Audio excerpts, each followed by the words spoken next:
Hey, Coach, I'm so excited that you found us on YouTube.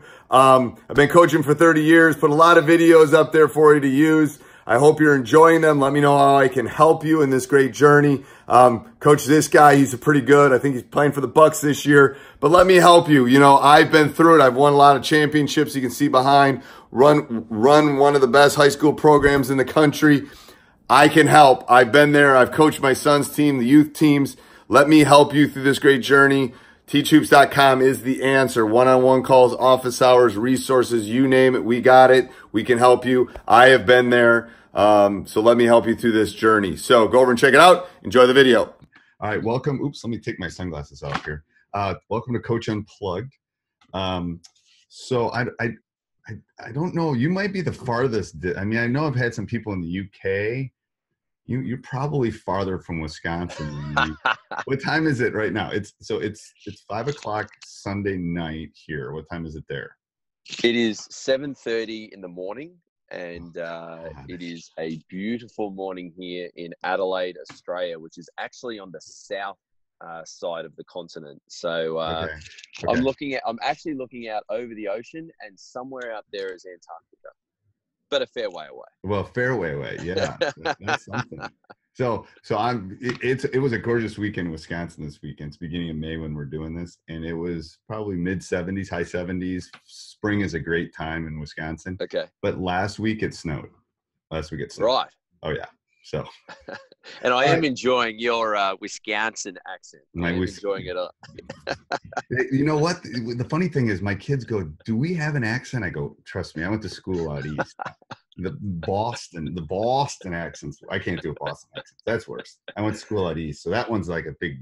But there's definitely a Midwestern one and a Southern one, and it's definitely different. But all right, so Coach Flynn. So I know a lot about you. I'm gonna turn my mic down a little bit. I know a lot about you, but what I'm gonna do is, this is very conversational. I have a script that I do, but I've done about 3 of them this weekend, and they've all taken me down different roads. Okay. So we'll go down whatever road we're feeling like we need to. I'm gonna have you do kind of your, like, go through your basketball journey. I always love to kind of, like, because everyone's journey kind of maybe ends the same spot but starts differently. So and it's very intriguing. I was just reading my show notes before we got on here, but just how it started, how you ended up where you are right now. And then I know I've got some questions. We'll do some fun stuff at the end where I do, and then we'll talk about your site, what you're doing, and all that at the end. So Okay. All right, go. Yep. So go ahead. It's all yours. So I guess I started coaching really young, just because I realized I wasn't very good at playing, and I wanted to do basketball as a career. And unfortunately, short, unathletic, low-skilled players aren't in high demand in the professional playing ranks. But so like I started coaching. The slow ones they're not in demand. Yeah, no, especially the ones that can't actually shoot either or dribble with their left hand. So. So I started coaching really young. When I was about 13 years old, I coached the mighty under-10s at the Sunnybank Tigers basketball club. Okay. And once I hit about 16, I quit playing altogether and just focused on coaching. And so, I'm now 40 years old, or coming up to 40 years old. So I've been coaching, a fair amount of years. And last 13 years I've been doing it professionally, and it just never feels like work. So explain to the people that are listening kind of your progression. What levels did you go at? You didn't end where you did that, but you didn't jump from there to professional coach. Right. What was your journey? Because people are always intrigued, because I think they think you can go from point A to point B quickly. It's usually not that fast. Yeah, I actually feel really lucky that I coached every age group from under 10s all the way up to the professional level. I feel really lucky about that, because I got to really get the teaching concept down pat. Like, how do I communicate concepts to young kids? And then as I moved through the ages, those concepts became more sophisticated, and the understanding of the children became more sophisticated. So I kind of layered my coaching development through the years. I felt lucky that I was, because Australia, there's so many great volunteer coaches that I actually had to perform and, you know, win some things to move on to the next round, if that makes sense. So, yeah, I feel really lucky that I've coached every age group from under 10s all the way through to under 18s, and then second division in Australia, so kind of the semi-professional level, and then taking a step up to the professional level. So explain yeah, I feel very lucky. Explain the level. So I'm still confused about the whole Ireland, Great Britain. So explain how your levels work. So I'm a parent of a kid that's good. So what's going to happen to that kid? Okay, so in Australia we have a club-based model. Okay. So not a school-based model. They can play basketball at school, but all the high-level representative teams generally come from a club-based model. So you go down to your local basketball club, and you can sign up as young as 8 years old and play in the under 10s. And then you spend 2 years in under 10s, and then you move to under 12s, and then under 14s, under 16s. So and do clubs, you move up through. Do clubs try to get other kids players from other clubs? I mean, they do. It's generally frowned upon, but it definitely happens. And it definitely happens that kids will drive past their local club to go to a club that has a reputation for developing players better than the club that's in their area. Okay. So they're not zoned to a club. Kids can go to where they want to go to. But generally they play at a club that's in their city, and those clubs play each other in a club system. And then there will be a representative team of all those clubs that goes to a national championship. Okay. And then what happens when I get to high school? Does it stay in the club thing? Same thing. Yeah. So you will play for your school, and you'll play an inter-school competition, and there might even be there is a national school competition, but to be selected in a junior Australian team, you go through the club system. So whilst the high school system is, it's competitive and it gives another chance for kids to play basketball, it's not where they get the massive exposure from. And then how do they make the jump to the collegiate level? Like, I know there's been some big ones that have come over here and played in the States. Yeah, so that's probably where our system kind of has a gap, where once they finish under 18s, it's a huge jump between under 18s and the professional level here. So a lot of kids physically go to, yeah, absolutely it is. Sophistication of the tactics, being a professional, there's just a huge jump. So a lot of them go to the US college system. But recently, the last year, the owner of the first division league here purchased the second division. And so I think what they're trying to do is really make that transition smoother so that kids can stay in Australia and go from under 18s to the semi-professional league or the second division, and then move up to the first. Can they go to school and play in the semi-professional or not? They can definitely play, because it is only semi-professional, so they can definitely study, and there's a lot of people that work and have other careers, and they play semi-professionally. But again, the coaches there are also semi-professional, so it's a different no, I was just amount of hours. We live in Australia, and I'm 18, and I got an 18-year-old son, and he's pretty good. Do I want to ship him to the States, or do I leave him there where he can? That's the issue, I think, huh? Is that absolutely? Yeah. Okay. That's absolutely. So you've got to be, if you aren't at a club that develops the players from say 18 to 21, then maybe you look at sending them overseas. Okay. And does that happen a lot? A lot of kids come over to the States? Yeah, we've got, I don't know the exact number, but there will at least be over 100 Australian kids in the US college system, both boys and girls. So, and they play at all different levels. So high major Division 1 players down to, NAIA, junior college. Okay. So what do you, so I love the description of your journey about, how you learned, because that's the same with me. I think I learned on every step. What do you think the hardest concept for a coach to teach is? Well, to me, I think I think offense is a little harder to teach than defense. And I think the concept of advantage is probably the most difficult to teach to kids. So I sent to you in my notes that on the offensive end, I teach very much, we're an advantage-based offensive system. Right. So we run actions to create advantages, and then the ball gets moved to where the best advantage is. So just that concept is quite difficult to teach. It is very hard to teach. It's an MB. It's getting a small advantage on the defense and then exploiting it. The NBA does it all the time. They have to because of the 24-second shot clock. But that is just like, I never thought of offense in terms of that until I was fortunate enough to coach in Europe. And that's a very big way of how they teach offense. Is we're not running this offense to get a shot.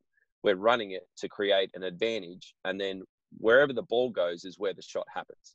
Now, of course, there's going to be times in a game where you're like, we specifically want to get the ball to this player for this kind of shot.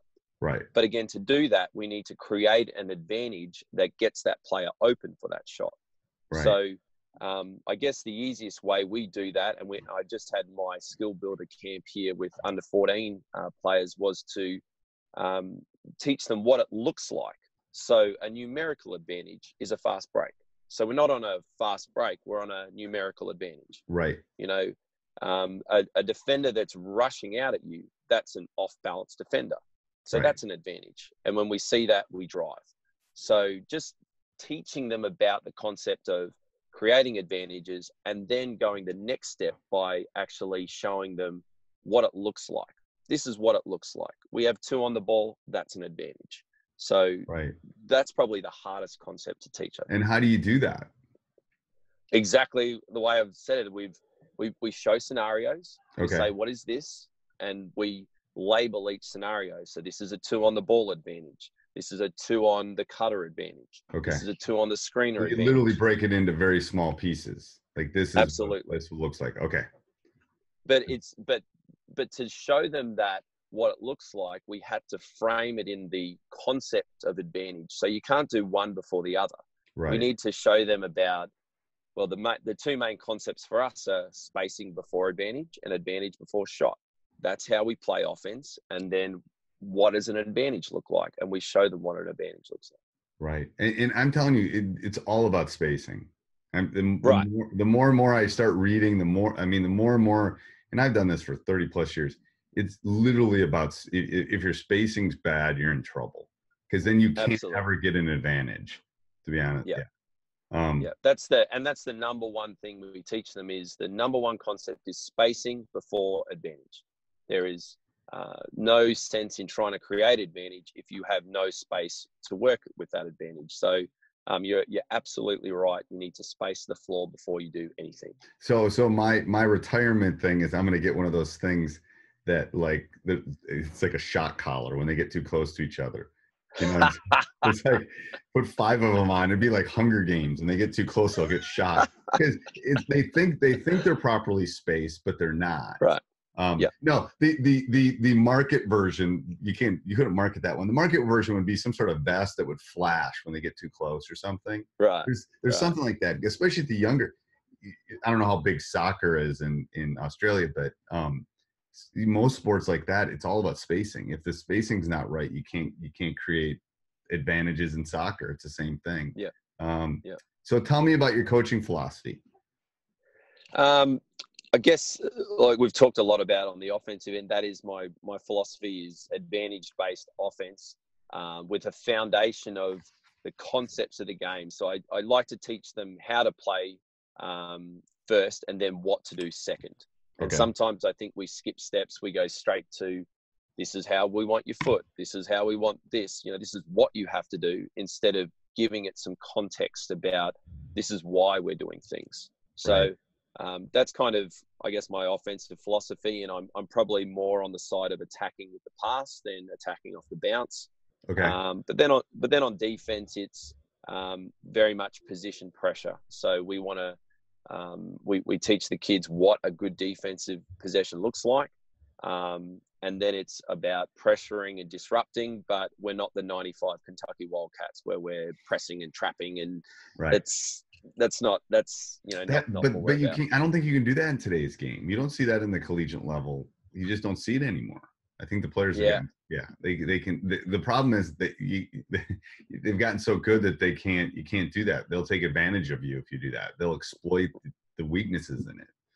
Yeah. And I think sometimes we think that the only way we can pressure and disrupt is to put two on the ball, Right. put a second defender on the ball, where you don't need to do that. You can apply pressure on the ball one-on-one and just allow the pressure to mount as the possession goes on. You can deny passing lanes. You can be in good off-ball position, which builds pressure, but without putting two on the ball unnecessarily.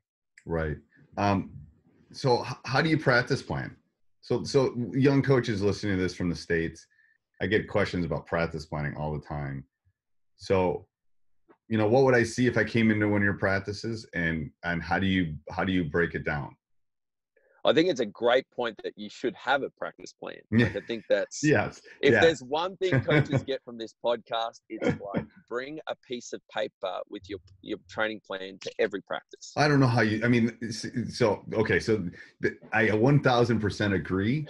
It just boggles my mind that it'd be like me walking into my classroom and not having a plan. Like, right. Okay, what are we going to do today? It's like, well, yeah, it's no different. So I know people do that, but it's like, yeah. So you're a teacher first, to be honest with you. You're a coach, but you're a teacher. So you better have a plan, and then, sure.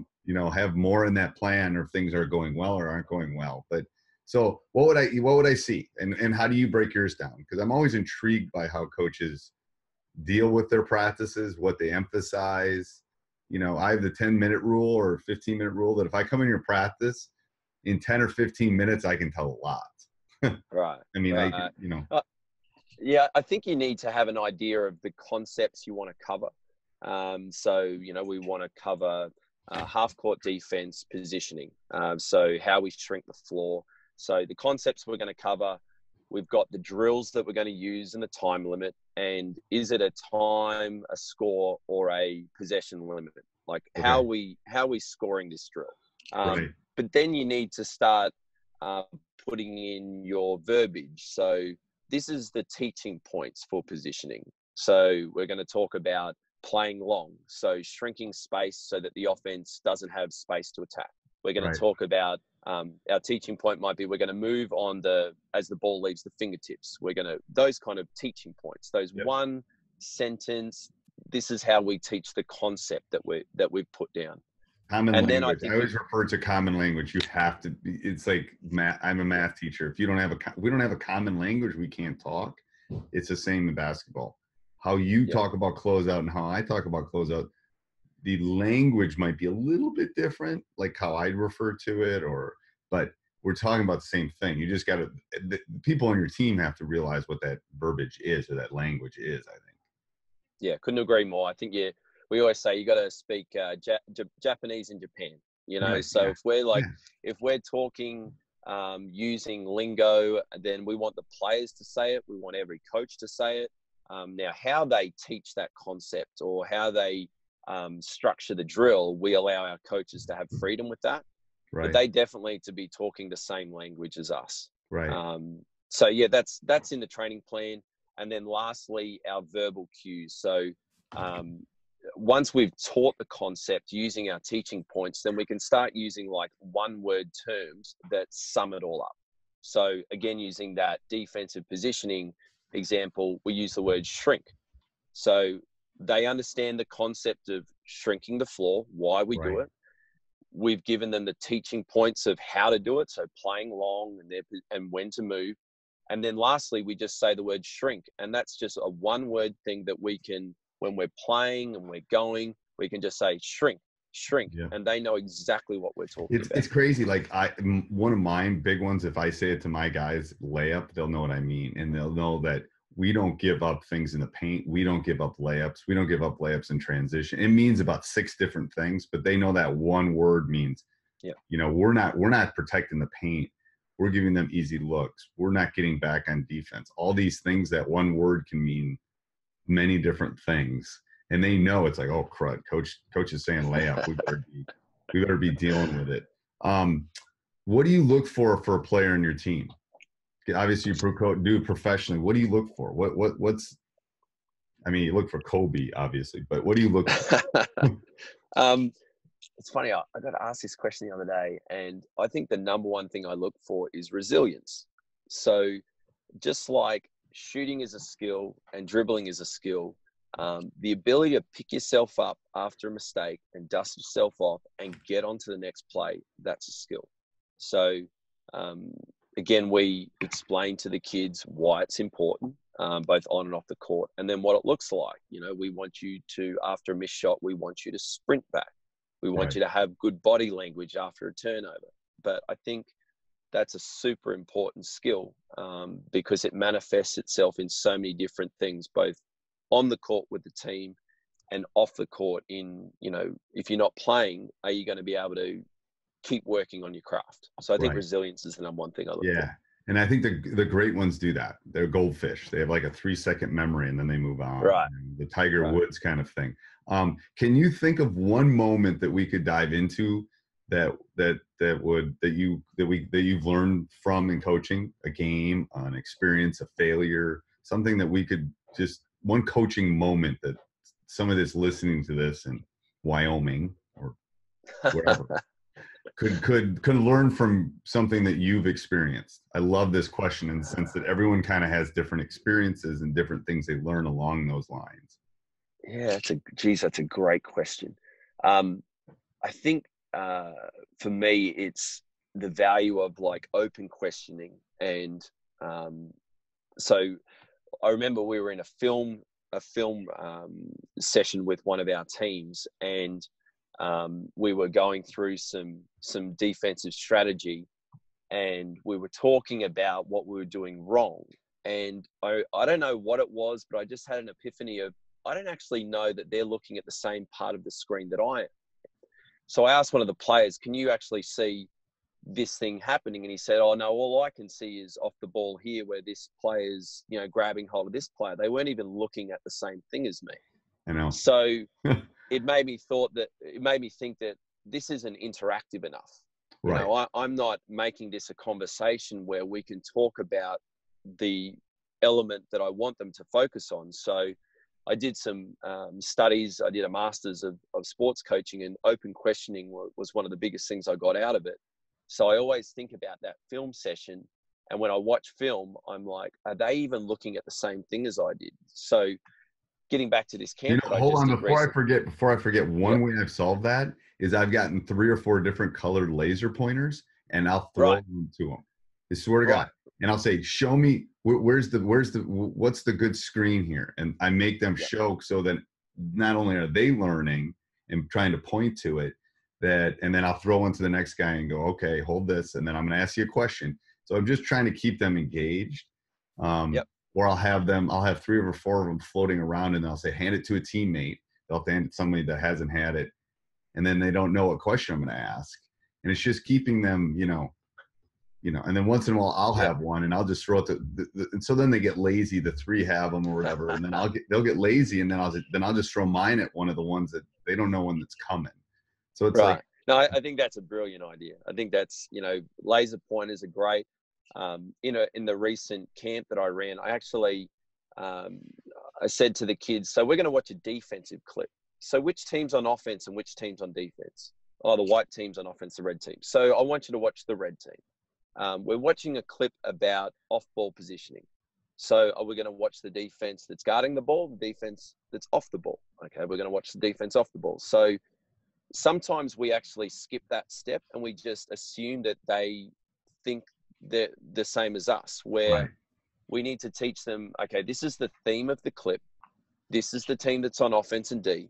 Is it an off-ball situation? Is it an on-ball situation? And once they kind of have those 3 things, then their eyes will track to the right cues. But we shouldn't assume that they're just going to go where we think. And I've done enough questioning what you talked about. They're watching themselves.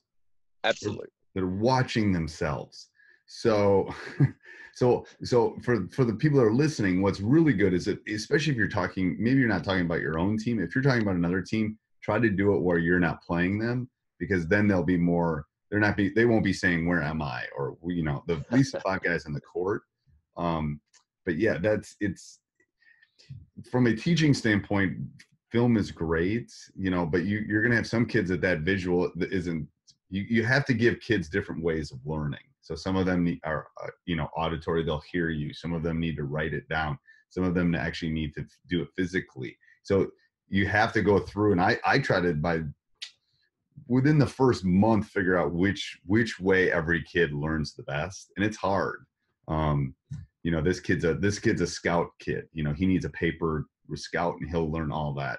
You know, this kid needs to have a one-on-one film session with me every week. You know, it's hard to do that as coaches because it takes a lot of time, but I think it's an effective tool.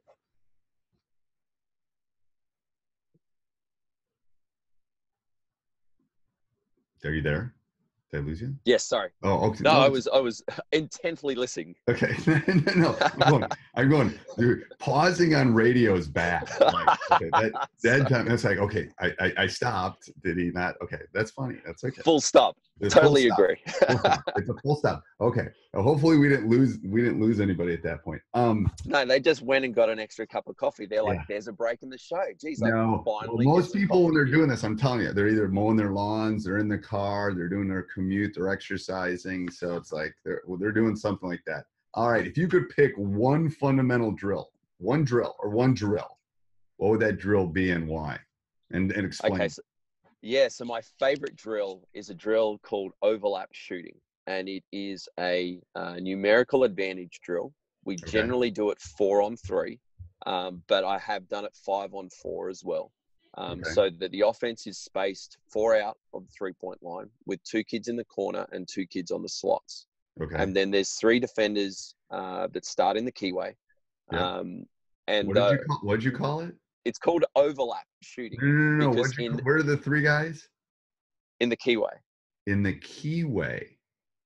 In the key, in the lane, in the paint. Oh. In the paint. Okay. Yeah. Okay, I've never heard that expression. We've got to get our verbiage right now, Coach. Yeah. We got to get our verbiage right. I've heard the lane. I've heard the paint. Keyway. Yeah, the key. Okay. Inside the key. Yeah. Okay. Inside the key. So, so the good thing about this drill is you can, the points of emphasis can be offense or defense. So on the offense end, it's obviously we have given you an advantage and we want you to move the ball to where the best advantage is. So it's decision making, it's being shot ready. And generally we score it with, you can either shoot threes or you can shoot layups. But if you're going to shoot a perimeter shot, it has to be uncontested because you have a numerical advantage. Right. At the rim, it could be contested or uncontested. But at the rim's generally a pretty good shot. So we start the drill by saying to the offense, you can only stay in your spot unless you're driving it, or you're relocating because someone's driven and kicked out. And then you can start phasing the drill where you say you can move, you can cut, you can move in on receiver spots. So like that's generally the concept on the offensive end. And then on the defensive end, it's the concept of closeouts and communication, contesting shots, rebounding when you've got a disadvantage. And it's only in the half court. Yes. So it starts in the half court and then you can phase it. So you can break out off stops. We do a lot of, you can break out and we play 5-on-5. So the extra players are around half court.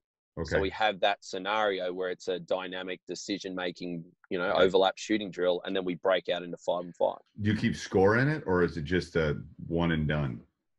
No. So again, it can depend on what your focus is. So if it's an offensive focus, then it's 1 point per basket, and it's got to be uncontested perimeter shots or layups. If it's a defensive focus, it's 1 point per stop, or it could be we want to get 3 stops in a row. Okay, I love the 3 stops in a row because literally for the people listening, that's a great whatever you're doing 3 because it's big games are gonna come down to stop, score, stop, or score, stop. I mean, you gotta stop some people, and it's like you gotta get that in their heads that. There's 2 minutes to go. The game's tied. Watch the NCAA Virginia Texas Tech game.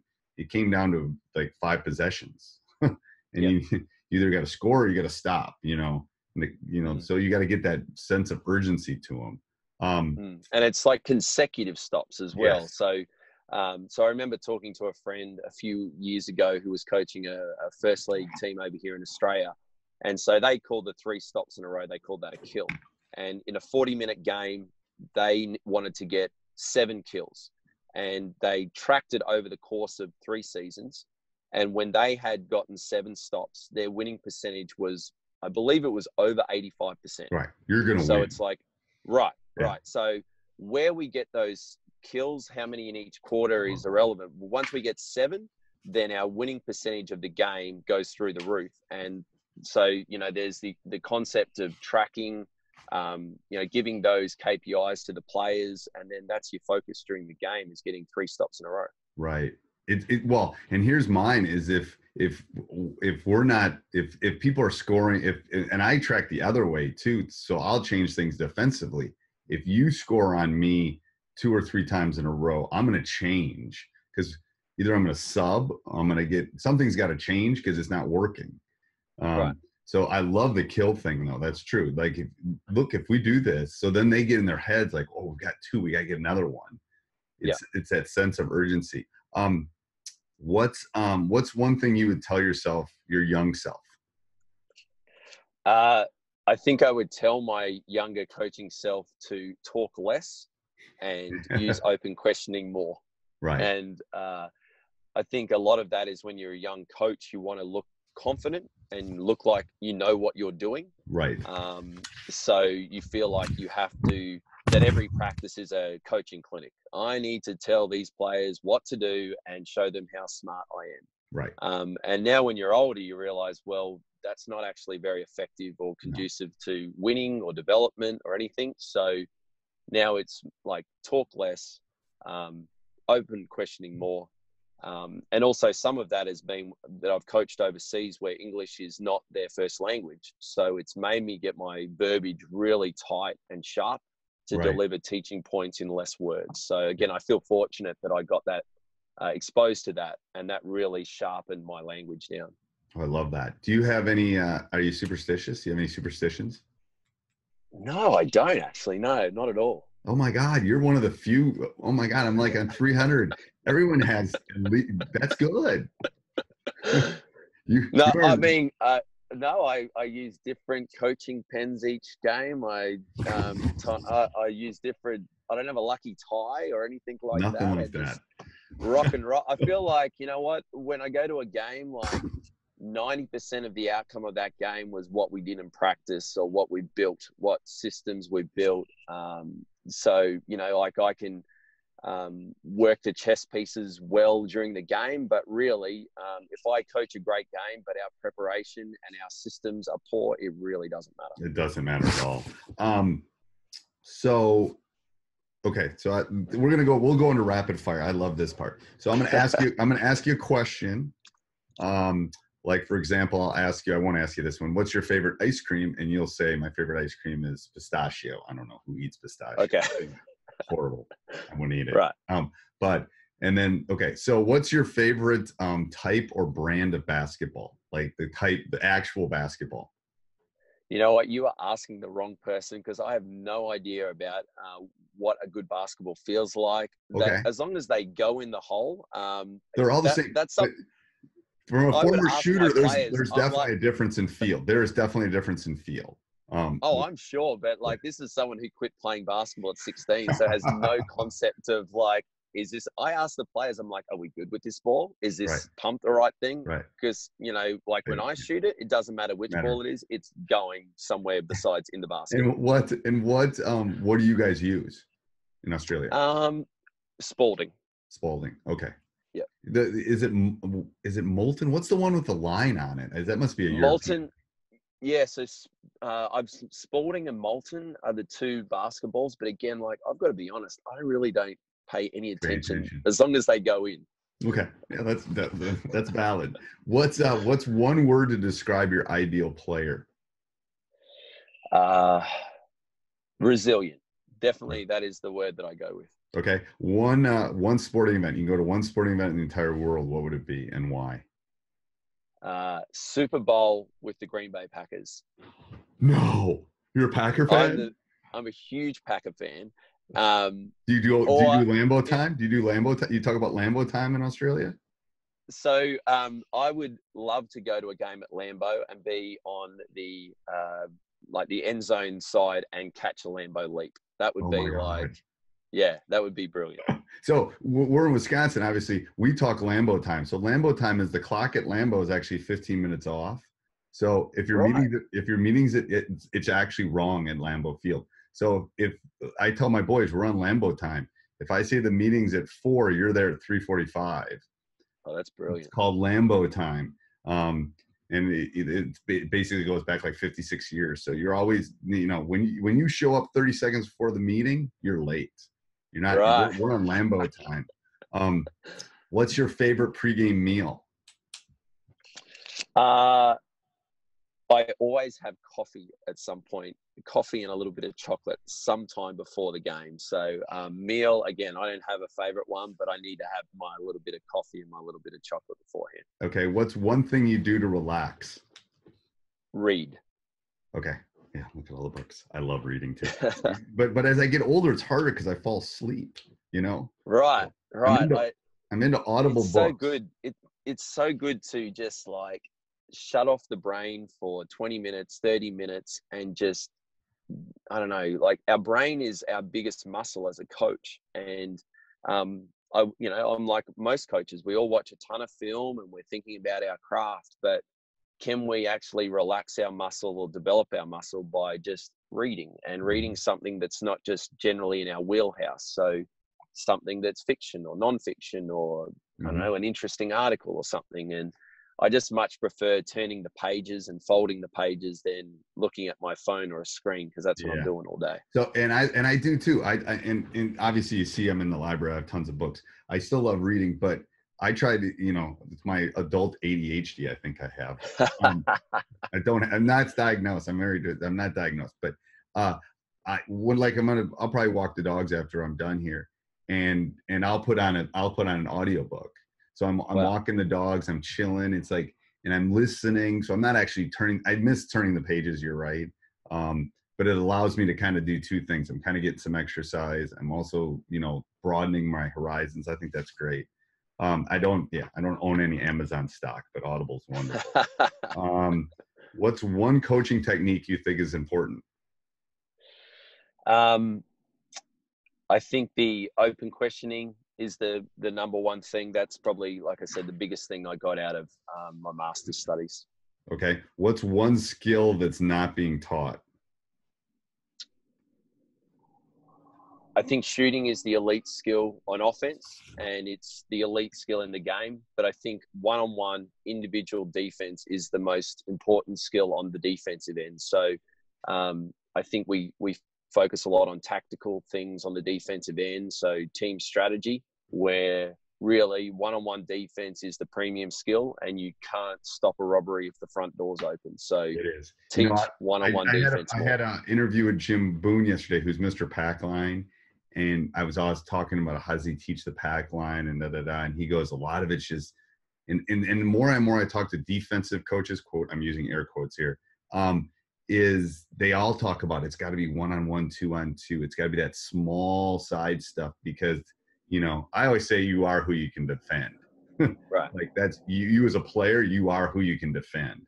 So, you if you can defend Kobe, you can make a living, Yeah.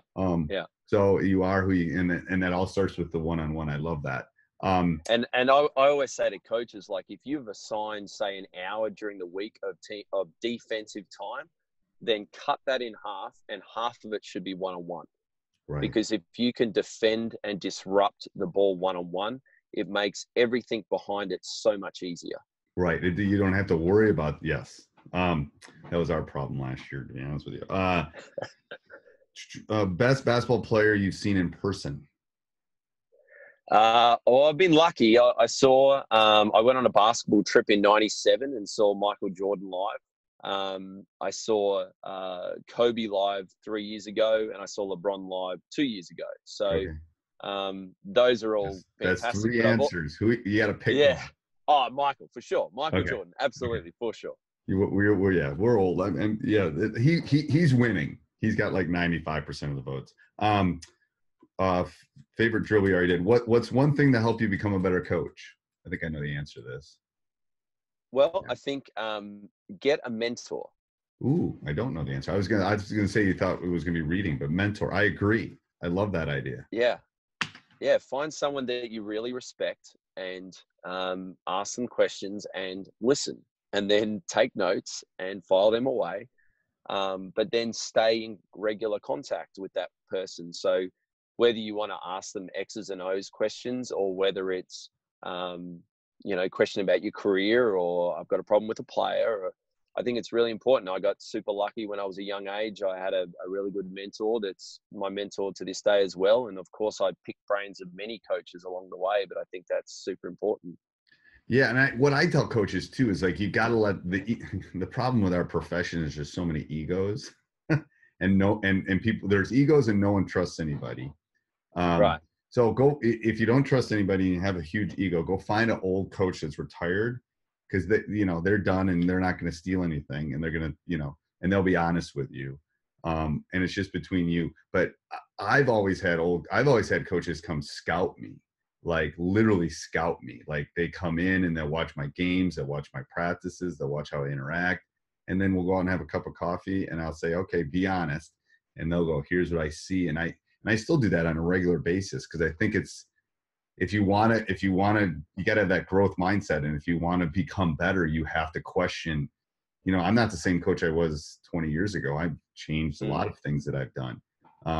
But I'm always questioning, is this working? Is the player I'm dealing with now the same player that 20 years ago? I don't think it is. But I love that idea. I think the mentor thing is underutilized. What's your favorite quote? Oh, I sent that one to you. You did right here. Yeah. You want me to hold it up? I can hold it up. I've brought all my notes in. So okay. I don't have a lot of quotes, but I came across this one. Oh, I reckon it was, if you want to go fast, you remember? Yeah, if you want to go fast, go alone. If you want to go far, go together. And I read it, and it just reminded me of the offensive side of the game. It's an African proverb that when I see hectic basketball, it's players trying to go fast and they end up going alone on the offensive end. But what works better is that we work together. We go together. And in that way, we go further on offense. We create advantages together. We move the ball together. So I read it, and it just really hit home about that's the offensive side of basketball, is when it's fast and hectic, we go alone. But if we go together, we go much farther. So that's my favorite quote. That's a great life lesson too, to be honest with you. Right. Right. It is. What's one word to describe your coaching style?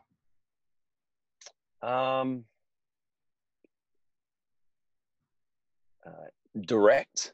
Okay. I think that no one said direct. That might fall into mine, because I'm brutally honest.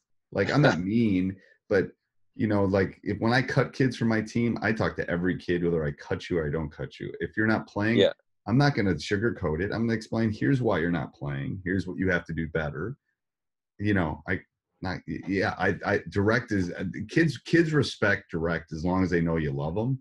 They respect it. If you couldn't agree more. Yeah. What's the best coach of all time? Wow. Again, you're just asking all the best. So Pop. I'll go with Pop. Ooh, I like Pop. Pop's on my list too. One book you'd recommend? So I read Malcolm Gladwell is my favorite author, and his book Outliers is my favorite book of all time. Now, there's been some. Trust me, I'm a stats math teacher. Love Outliers. Love his podcast. Great podcast. Probably 1,000 times better than this podcast. It's so good.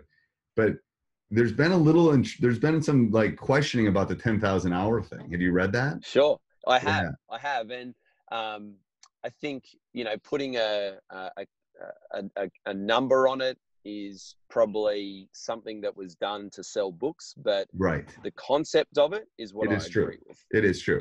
But obviously there's always going to be people that have found a way to be successful without putting in those amount of hours. But I did like the concept of, okay, you need to put in the hours, but you also need some luck. At some point you're going to catch a break, and it's like the hockey players, the Canadian hockey players, that when they were born was where they would be put in the pecking order. There's some luck involved. Yeah. And what I tell kids is like, I'm going to try to teach you the right way. Are you old enough to remember Jamal Wilkes for the Lakers? I am not, and Okay. just because I am bald, Yeah, I that's am okay. still young So in he years. played in the James Worthy Magic era, and he had Okay. a shot that literally he would start on one side of his head, and it would go in front of his body all the way around and back up. Oh, It was wow. the worst looking shot, but he could shoot. And if you've read anything about Outliers, basically it's all it's saying is he became a good shooter because he shot a lot. Right. But he just had to shoot even more because his fundamentals were so bad. If he would have fixed that, he would have had to spend less time and still become the same great shooter he was. But he had to spend more. So that's what I always tell kids. Let's learn the right way to do it. It's going to save you time in your life. It's, in my opinion, time's the most valuable resource we have as human beings. So let's save you some time. You don't have to put in that extra time. I tell every kid they can be a shooter if they want to put the time into it. I don't care what your form looks like. Yeah. You might not be a scorer, but you'll be a shooter. You'll be Right. you'll be able to. The gym's wide open and there's no one in front of you. You'll be able to hit it.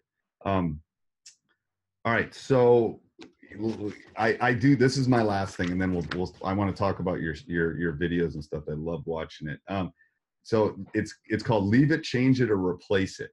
So leave it, change it, or replace it. Okay. Halves.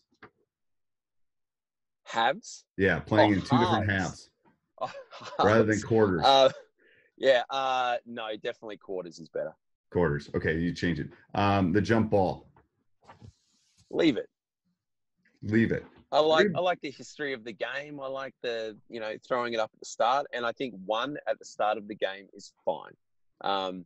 During the game, I like that they're using the possession arrow. Of course, sometimes you get burn on it, but it's like, let's just keep this thing moving. But I do like that there's some, I don't know, there's something romantic about the jump ball at the start of the game. And okay, so here's everybody's saying, no lie, like 20 interviews in, everyone's saying that. Like, basically your exact same thing. They used to have peach baskets up there too. We changed that. There used to be no 3-point line. No, here's my argument is, and maybe it's just in Wisconsin, the officials are so bad at that toss that let's just make it uniform. Home team gets the ball or visiting team gets the ball, and then we just alternate it.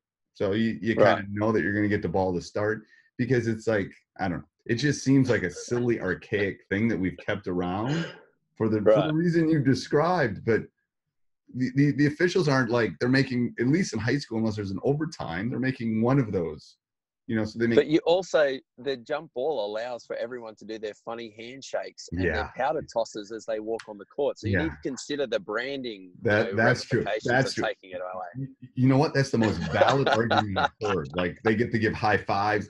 Absolutely. That is actually the best reason I've heard in like 2 months. So it's a 3-point shot.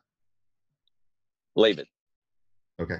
Yeah. I think it's I like the NBA line. I think like teams are taking a lot of 3-pointers at the moment. I generally think that we will find the right amount of 3-pointers to take. That there was something just in the Washington Post. Basically, the NBA 10 years ago basically started the analytics. People are only shooting 3s or 6-footers and in. Basically, statistically, I must admit, I do. That's why I like watching European basketball as well, because I do miss good post play, and not just scoring in the low post, but the low post as a passing place where you can run actions off the low post. So I feel like that's sometimes where we've lost it in the NBA game, where the low post is, we're only going to throw it in there if you're going to shoot it.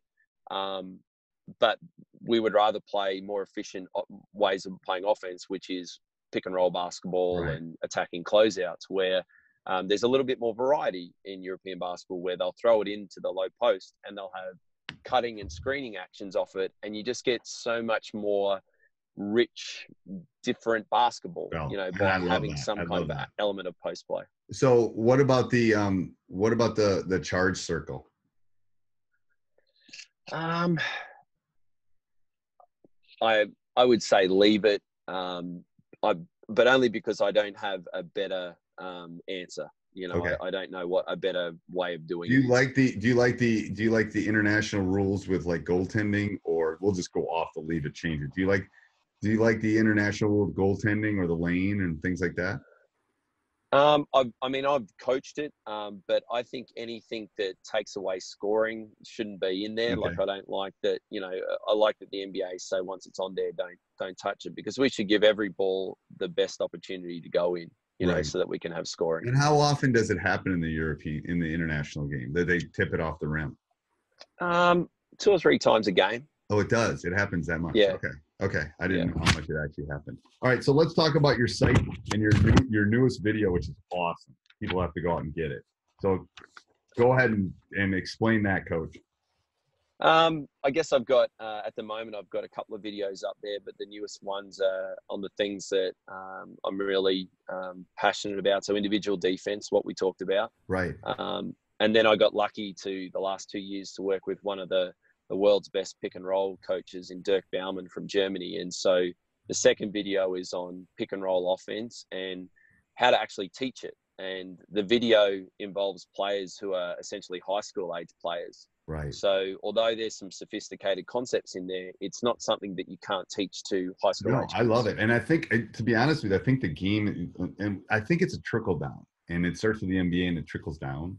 And the NBA game is, you know, unless you're a Bucks fan, hopefully you're a Bucks fan too, because I think he's the best player in the world right now. Giannis. Oh, of course. Oh, he's crazy. He's so good. But and I think Stevens is one of the better coaches, so I think it's a great series going on right now. But a lot of that trickle down is a lot of that ball screening. It's good. So we tell people what they would get when they get this. I'll put all this in the show notes, so we don't have to worry about putting. I know people are usually driving or doing something else when they're listening to these. Yeah, so sure. They can just go So back. make it super affordable. Yep. You know, each video is around $10. Right. They go for between 35 and 45 minutes. So it's not a 3-hour Marvel movie or anything like that. It's not an Endgame. Yes. Yeah. And I actually do the teaching during a basketball session. So it's not a coaching clinic. It's me teaching it at a practice. So you'll see the drills, the terminology, when I stop it, when I let it go. So all the I like to do my videos like you're at a practice with me, so that you get not only the content, but how the drill or the practice flows. Right. So, yeah, that's how they'll get it, and they can watch it online as many times as they like. So if they, you know, want to try something at practice and then, I want to go back to the video again, then yeah, it's no problem. It's no problem. And I'll put your contact stuff down too. I'm so happy we got to talk. I know Nick at I'm a big Dr. Dish fan. Do you have Dr. Dishes? I love the machines. Like, they're just to be able to get so many more reps in so easily. Like, it's it's brilliant. It's brilliant. And the thing is, what I love about them is that they're innovative. Like you saying, they're innovative. They're not just. It's just not. They're giving kids workouts because, you know what, you can go on that machine and you can shoot 300 shots. But you're going to get 6% of those kind of shots in a game where you catch it, you're in rhythm, you can shoot, there's no one bothering you, blah, blah, blah. But what I love about it is they give them different things like moving, you know, what kind of shots are you going to get in the games? And that's what I love about it. And the new one's awesome where they have all the, you know, the phone can run it and they have all the technology, but no, it's a Midwest, man, Midwest, it's a Minneapolis company, you know, gotta love the Midwest. Yeah, I was out there a few months ago and we did some filming of some team drills as well. And that was the one thing that we wanted to show the coaches with Dr. Dish, that, yeah, for sure, it's great with doing shooting drills and individual style theme drills, but you can definitely do team drills with it. And it just makes it more efficient where you don't have to go chase a ball down. You don't have to have a passing line. You can have the kids in active lines, and so you can check that out as well on your Dr. Dish machine. And the thing is, the only issue I have is it doesn't work with the younger, like the elementary. They're just not strong enough to get it over that net. Right. So it's more, and this is my opinion, it's more of a middle school, high school, collegiate thing. Just because they're not strong enough to get it over that net for the most part. And sometimes when the ball comes out of it, I think it's going to kill them. But I swear to God. Well, thank you for doing this, Coach, in early morning. I'm gonna go eat dinner. You're getting ready for breakfast. And I'm getting ready for dinner. It's crazy. No, thank you for the opportunity, and I really enjoy your pods and how much you share and the quality of the guests you have. So yeah, I really do appreciate you. Oh, no problem. No problem. Thank you. Hey, Coach, so glad you enjoyed that video. Not that you found us, you already found us. Let me know how I can help. I've won lots of championships, as you can see, won lots of rings. Let me know how I can help you become a better basketball coach. TeachHoops.com is one small way. Go over and check it out above and below, and let me know how we can serve you to become a better basketball coach. Enjoy.